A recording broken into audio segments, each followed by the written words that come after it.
শীতের সময় কিন্তু পিঠা খাওয়ার উৎসব লেগে যায়। আর আমরা যেহেতু বাঙালি, আমরা তো শীতের সময় পিঠা খাবোই। তো আসসালামু আলাইকুম এভরিওয়ান। দেখেই হয়তো বুঝতে পারছেন আজকে কি পিঠার রেসিপি নিয়ে হাজির হয়ে গেলাম। খুবই সহজ পদ্ধতিতে আজ আপনাদের সাথে সেমাই পিঠার রেসিপি শেয়ার করছি। আশা করছি ভালো লাগবে। তো পিঠা বানানোর জন্য কিন্তু দুধ লাগবেই। তো আমি এখানে প্রথমেই দুধ জাল করে নিচ্ছি, আর লিকুইড দুধটাকে আমি একদম ঘন করে জাল করে নিচ্ছি। আমি অল্প পরিমাণেই পিঠা বানাবো, তো এখানে আমি 1.5 লিটারের মতো দুধ নিয়েছি।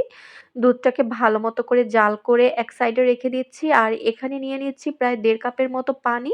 স্বাদ মতো লবণ দিয়ে আমি পানিটাকে এখন জাল করে নিচ্ছি। আর এখানে 1 কাপের থেকে একটু কম পরিমাণে আমি শুকনো চালের গুঁড়ো অ্যাড করে দিয়েছি, আর এর মধ্যে 1/2 কাপ পরিমাণ অ্যাড করে দিয়েছি সুজি আর চালের গুঁড়া মিক্সড করেই আজকে আমি সেমাই পিঠা তৈরি করব।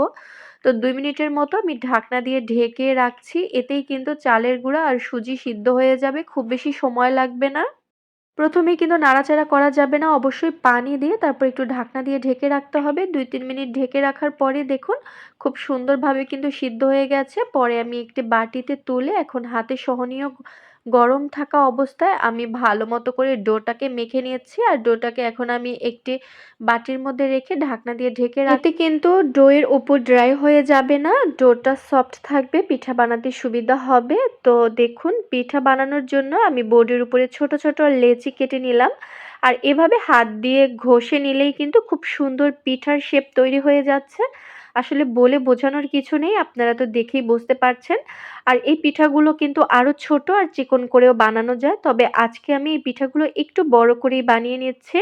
আমার পছন্দ মতো সাইজে আমি আজকের পিঠাগুলো বানিয়ে নিলাম। এই পিঠাগুলো কিন্তু আরও ছোট আর চিকন করেও বানানো যায়, আপনারা আপনাদের পছন্দ মতো বানিয়ে নেবেন। আর পিঠাগুলো বানানো হয়ে গেলে পিঠাগুলো রান্না করে নেব। আর আজকের এই পিঠাগুলো আমি চিনি দিয়ে রান্না করেছি। 2 দিন আমি খেজুরের গুড় দিয়ে এই পিঠাগুলো বানিয়ে খেয়েছি, আপনাদের সাথে আগেও শেয়ার করেছিলাম। তো আজকে শুধু চিনি দিয়ে রান্না করব। আপনারা চাইলে কিন্তু চিনির পরিবর্তে খেজুরের গুড় বা খেজুরের গুড় আর চিনি মিক্সড করেও বানাতে পারেন। তো দুধের মধ্যে আমি তেজপাতা, দারচিনি আর এলাচ দিয়ে একটু নাড়াচাড়া করে নিয়েছি। দুধে যখন বলক চলে আসবে তখন আমি আগে থাকতে বানিয়ে রাখা পিঠাগুলো দিয়ে দিলাম। পিঠাগুলো একবারে দেয়া যাবে না, অর্ধেক পরিমাণে দিয়ে একটু নেড়ে চেড়ে আবার পিঠাগুলো সব দিয়ে তারপরে নেড়ে চেড়ে দিতে হবে।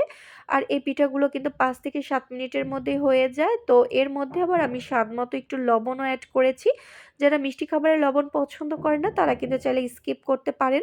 তো 5 থেকে 7 মিনিটের মতো রান্না করে নেওয়ার পরেই কিন্তু পিঠাগুলো হয়ে গেছে। এখন একটি বাটির মধ্যে পিঠাগুলো আমি পরিবেশন করে নিচ্ছি। এই পিঠাগুলো কিন্তু গরম গরম খেতেও অনেক মজা হয়, আবার ফ্রিজে রেখে ঠান্ডা করে খেতেও অনেক মজা হয়। তো এই পিঠা আমরা গরম গরমও খেয়েছি আর পরদিন সকালেও খেয়েছি, দুইভাবেই অনেক মজা লেগেছে। আশা করছি ভিডিওটি আপনাদের কাছে ভালো লেগেছে। সবাই ভালো থাকুন। আল্লাহ হাফিজ।